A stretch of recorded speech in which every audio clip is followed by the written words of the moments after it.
Afternoon, guys. So another live for us over at our sessions.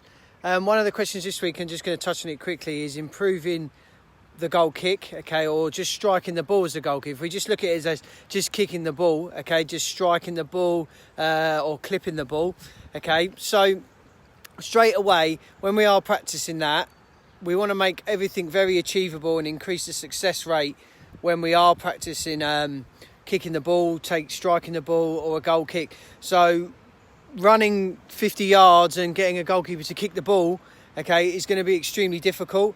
So we want to make things increase the success rate. So we want to make them achievable, and it's almost like setting smart goals, okay. So we would do the kicking over short distances so the keepers can get the right technique, the right feel, and just clipping it and it's in a controlled state, and then sneakily extend the distances as they become more confident and the technique builds and they achieve, say, stage 1, then they achieve stage 2, then they keep progressing and progressing. It's like Formula 1 drivers driving a Formula 1 car straight out without even going into go-karting. You're asking goalkeepers to ping a ball, and they need to practice over the shorter distances first to master the technique. And one of the ways we do that is we use this box technique. So we use a 1x1, not 1x1, a 2x2, and we get them to use the last yard. So the goalkeeper just steps back, steps to the side, and then strikes the ball. There's a little bit more information in there, and we have done some kicking videos on our YouTube channel, but by creating the small distance, we're creating less room for error when we're taking the kick, and there's less for us to coach as a coach because of the smaller distances.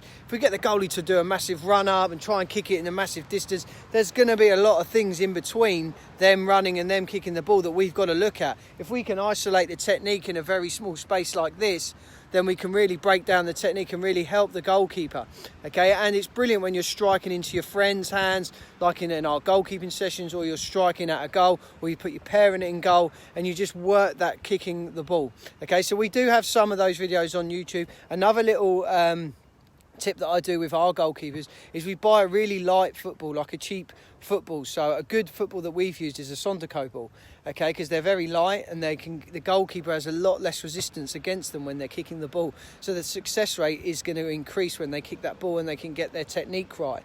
And then obviously go on to the footballs that they use in their sessions or in their matches. Okay, so it's just a quick live today to just cover that topic of how to practice sort of goal kicks or striking the ball. And as I said, we like to use our square. We like to do it over small distances so we can sort of isolate the technique and build the building blocks slowly but surely. That kick can come bigger and bigger. Obviously the kicks become bigger as you get bigger, okay. It's in golf, I use the term, you change your club to make the ball go further. You don't whack it harder. So it's still about technique, and you change your different club to get the ball to go in a different to further. So with us, as we grow older, as we get older, as our muscles develop, our technique will hopefully stay the same if we keep working on it. And then as we get bigger, more power, then the ball will go further. Okay, I hope this video helps you. If you do have any questions about your kicking, let us know. And yep, check out our YouTube channel videos with the goal kick videos on it. And again, if you have any questions, let us know. Have a great evening. Enjoy your training. The ground is soft. Us goalkeepers are winning. Take care.